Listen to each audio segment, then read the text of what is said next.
जय हिंद मेरे डियर साथी। मैं आपका साथी विकास और आज हम देखने वाले हैं आपके सामने एक प्यारा सा क्वेश्चन पूछा है मस्तिष्क। ये देखा जाए तो आपके सामने प्री बोर्ड का जो पेपर हुआ था 824 BA में, अब ये क्वेश्चन है आपसे सामने पूछ दिया मस्तिष्क की संरचना के बारे में लिखना है, इस पर टिप्पणी लिखना।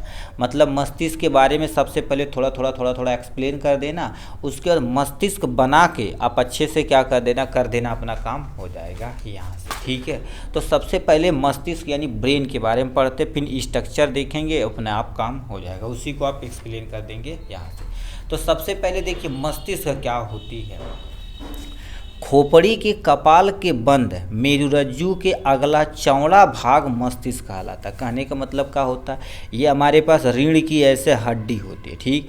इसके ऊपर एक ऐसे खोखला भाग होता है, क्या होता है, ऐसे खोखला भाग होता है, ठीक है। ये खोखला भाग होता है, इसी के अंदर जो प्रेजेंट होता है, ठीक है, ऐसे जो प्रेजेंट होता है वही लिख रखा है। देखिए खोपड़ी के कपाल में बंद, ये कपाल बंद मेरुरज्जु का अगला चौड़ा भाग, मतलब ये सब के इसका अगला चौड़ा भाग क्या कहलाता है, मस्तिष्क कहलाता है। ठीक है, क्या हो जाएगा गुरुदेव, मस्तिष्क। यह खोपड़ी में कपाल नामक हड्डी के बक्से में सुरक्षित होती, मतलब हमारे जो ब्रेन की मतलब सर की सबसे ऊपरी परत रहती है उसी को क्या बोला जाता है आपके सामने, क्रेनियल, जिसको खोपड़ी के नाम से जाना जाता है। ये कठोर होती है जिससे हमको सुरक्षा पैदा करती, क्या कर देती है, सुरक्षा पैदा करती है, जिससे हम क्या कर सकते हैं, ब्रेन को बचा सकते हैं। ठीक है, तो वही लिख रखा है, यह खोपड़ी में कपाल नामक हड्डी के बक्से में सुरक्षित रहती है। जैसे आपके ऊपर शरीर के देखा जाए तो ब्रेन को सुरक्षित करने की जिम्मेदारी इन्हीं की होती है। नीच में मस्तिष्क मेनिंजियस नामक 3 झिल्लियों से घिरा होता है जो मस्तिष्क को रक्षा प्रदान करते हैं। मतलब ये जो तुम्हारे पास खोपड़ी है ये टोटल कितने, 3 लेयर से बनी है, 1 लेयर, 2 लेयर, 3 लेयर। इन तीनों लेयर मिल के क्या कर देती हैं, हमारी खोपड़ी को सुरक्षा प्रदान करने की जिम्मेदारी लेती हैं। ठीक है, सुरक्षा प्रदान करती है, तो वही लिख रखा। इनका नाम होता है मेनिंजियस होता है, ठीक है, ये आपके सामने मेनिंजियस होता है। 3 परत झिल्ली होती है जो मस्तिष्क को सुरक्षा प्रदान करती है। नेक्स्ट में क्या लिख रखा है, इन झिल्लियों के बीच में रिक्त स्थान होता है, मतलब इन जो ये झिल्ली बनाई गई ना इनके बीच में पानी, यदि मान लेते इसको हम थोड़ा सा और ऐसे बनाए तो ये 3 लेयर, इन तीनों लेयर के बीच में पानी पाया जाता है। ठीक है, पानी जैसे लिक्विड पदार्थ पाया जाता है जिसको सेरिब्रो स्पाइनल द्रव्य बोलते हैं, यानी सेरिब्रो स्पाइनल फ्लूइड बोला जाता है, भरा होता है, जो यांत्रिक झटकों से सुरक्षा प्रदान करता है। मान लेते हैं हमारा चोट लगेगी तो ये चोट पहले क्या कर देगा, इसको ये झेल लेगा, तब पानी क्या कर देगा, उसको जो चोट लगी है, जो शॉक हुआ है उसको एब्जॉर्ब करके कम करेगी, फिर इसको लगेगा, फिर इसको लगेगा, आते आते हमारे ब्रेन को क्या कर देगा, कम महसूस होगा।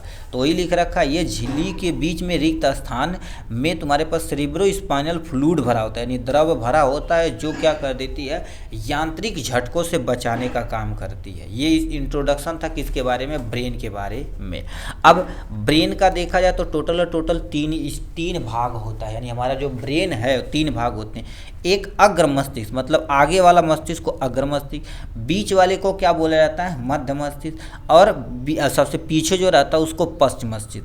मध्य यानी अग्र मस्तिष्क के अंतर्गत सेरिब्रम आता है जो हमारे ब्रेन का सबसे लार्जेस्ट पार्ट होता है। उसके बाद डाइसेफ्लॉन आता है, उसके बाद पोन्स आता है, पश्च में पोन्स आता है, और मेडुला आता है, और सेरिबेलम आता है। याद रखना ये सेरिब्रम है, ये सेरिबेलम है। ठीक है, अब कहेगा सबसे बड़ा भाग क्या होता है, सेरिब्रम, ब्रम ऐसे याद रखना, ब्रम बाबा। ठीक है, तो ये ब्रम बाबा वाले तुम्हारे पास सबसे लार्जेस्ट पार्ट होता है। तो आपको सबसे पहले क्या लिखना पड़ेगा, इंट्रोडक्शन लिखना पड़ेगा यहाँ से इतना, उसके बाद ये पार्ट लिखना पड़ेगा, उसके बाद आपको प्यारा सा क्या करना पड़ेगा, ऐसे स्ट्रक्चर बनाना पड़ेगा। ये कुछ चीज़ याद रखना, ये जो आगे वाला हिस्सा होता है ये अग्र मस्तिष्क होता है, और ये बीच वाला जो तुम्हारे पास होता है इसको मध्य मस्तिष्क बोला जाता है, और ये पीछे वाला जितना होता है इससे तुम्हारे पास क्या बोलते हैं, ठीक है, अग्र मस्तिष्क, मध्य मस्तिष्क और पश्चिम मस्तिष्क होता है। ठीक है, इसमें क्या क्या लिखना है, सबसे पहले सेरिबेरम बता देना। सेरिबेरम जो मतलब ये जो तुम्हारे पास जिग जैक लाइन है, इसी को सेरिबेरम बोला जाता है। इसको याद रखना, इसको ले देना। अब ये जो ग्लैंड दिख रहे पिट्यूटरी ग्लैंड, जो हम जो सर्कल कर रहे हैं उसी को लिखना। उसके बाद ये आपके सामने स्पाइनल कॉर्ड आता है, इसको लिख देना। मेडुला ऑब्लिंगाटा लिख देना और ये सेरिबेलम लिख देना। ये 3 चीज़ लिख देना, बस काम खत्म। ये सब नहीं लिखेंगे तब भी काम चल जाएगा। इसके बाद में एक तुम्हारे पास हाइपोथैलेमस होता है जो मध्य वाले रीजन पे, इसको लिख देना। क्या क्या, 1 2 3 4 5 नाम लिख देना। और इस डायग्राम आपको क्या कर देना, ऐसे बाहरी हिस्सा अंदर क्या कर देना, ऐसे थोड़ा सा शेडिंग कर देना, इसको बना देना, बस काम हो जाएगा यहाँ से। तो इस तरह से देखा जाए तो आपके ब्रेन के बारे में अपना काम हो जाएगा यहाँ से। तो ब्रेन में जब पूछेगा तो सबसे पहले आपके ब्रेन के बारे में पूरा अच्छे से लिखना पड़ेगा।